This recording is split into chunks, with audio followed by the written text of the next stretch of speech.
everything that rocks the River City 103 GBF. Kat Mykals with you on our Friday. Of course, 10 o'clock this morning, those tickets for Avenged Sevenfold, Breaking Benjamin, and Bullet for My Valentine went on sale at the Ford Center and Ticketmaster.com. And we have bass player Johnny Christ from Avenged Sevenfold with us.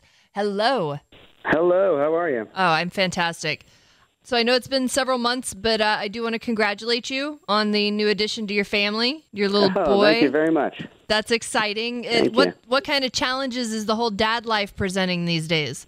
These days it's getting a little easier, just have to be a little bit more responsible than I previously was. But he's 8 months now. He's starting to make things a little easier on me for a second here. I'm sure he's going to change it up and mess with me again, but for now everything's going good. Fantastic. Now, I know you guys just finished up on Metallica's Worldwide tour, and now you're kicking off the stage world tour. You're actually going to be in Evansville February 3rd with Breaking Benjamin and Bullet for My Valentine. You've got this latest album, the tour's named after it, The Stage, and it's being called an evolving album. So what exactly does that mean? I mean, I know you've been dropping like some B-side cover tracks and that kind of thing, and we'll talk about that in a minute, but where does this evolving album, where does that come from? Well, it was just the idea of, basically like you just touched upon, releasing the songs after the album release. Just continually have more content being put on the record wherever it's being streamed and everything like that. We always had this idea when we went in to writing and recording the record that we were going to keep things moving along and have more content to give to the fans after the record came out. We wanted to do it in a fun way, so we decided to do some classic song covers. And we sat around, picked up some songs, and started going through them and seeing which ones we can half do justice for, because there's some pretty incredible songs that we delved into. And it was just it was an idea to keep the evolving. We use the word evolving just because it was easier, but just to keep pushing out content for the fans to grasp onto, and maybe go to some of these streaming services. Because the rock world doesn't really go to that as much as some of the other genres. But we just thought it was something fun to do. Something different for us.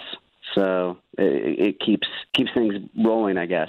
Right. I know some of the covers that you've done. You did the Beach Boys' God Only Knows, which, by the way, I love. Retro Vertigo from Mr. Bungle, which was the early Mike Patton, Trevor Dunn project. And then Del Shannon's Runaway. Now, as of midnight, you've brought us Pink Floyd's Wish You Were Here. I'm a huge Pink Floyd fan, so getting to hear this has been really incredible. Tell me kind of about the creative process behind covering a track from Pink Floyd.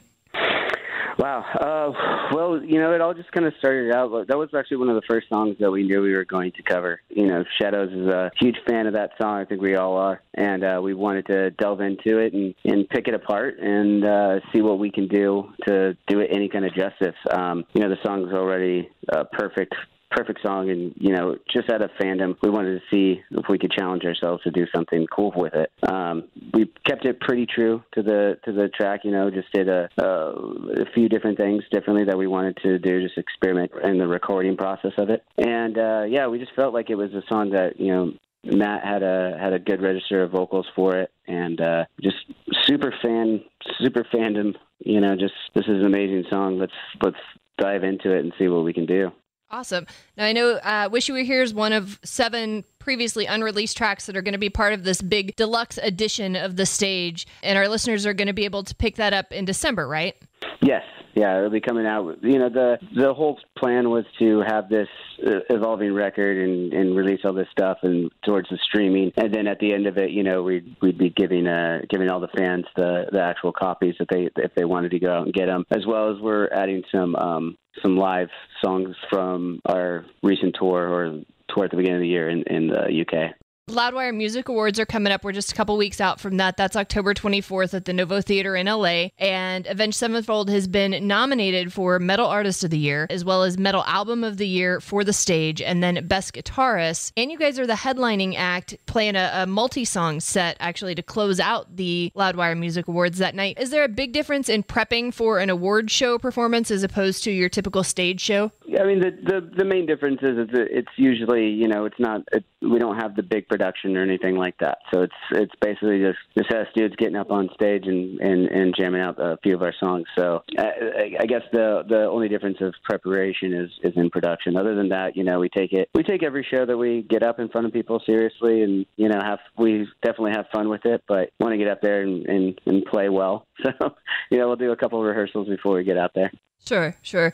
And then I actually posed the opportunity for some of my listeners to feed me some questions earlier today. And I had one question. I thought it was really a rather compelling question from Frank Coleman. He wanted to know, what kind of role does your music play in our culture today? Does it conform to the quote unquote standard of the genre, or is it truly attempting to create a deeper level of thought? Wow, that is a great question. You know, I kind of feel like that's, you know, as far as where it is in society or anything like that today, or in this day and age, I feel like that's kind of up to the listener to decide and kind of tell us. We're just the artist putting it out, you know. As far as thought-provoking, yeah, I like to hope so, that, you know, there's in the lyrical content of the stage and some other songs that we've done in general, you know, just gets people, you know, thinking about more than just what's at face value. You know, it's hard to say though. I mean, as an artist, you can only put out what you want, and then hopefully the listeners can kind of tell you where you're at with it. As far as the genre goes, I feel that we have our own little niche in hard rock, metal, whatever you want to call it, because, you know, we've all grown up with very different musical backgrounds as well, as metal and hard rock. So I feel like it kind of shows through in our songwriting. Sure, absolutely. Well, Avenged Sevenfold's been described as one of the most successful American heavy metal bands of the millennium. I mean, that's a pretty big compliment. Oh, absolutely. Yeah, definitely excited when you hear something like that, and humbling at the same time. You guys are actually coming to Evansville. You're going to be here February 3rd. You're bringing Breaking Ben, Bullet for My Valentine as well, the Ford Center. Tickets are on sale now. You can get tickets at the Ford Center box office, Ticketmaster.com. Johnny Christ, thank you so much for taking time to chat with us. It has been a pleasure. Oh, yeah, thanks for having me. Thank you.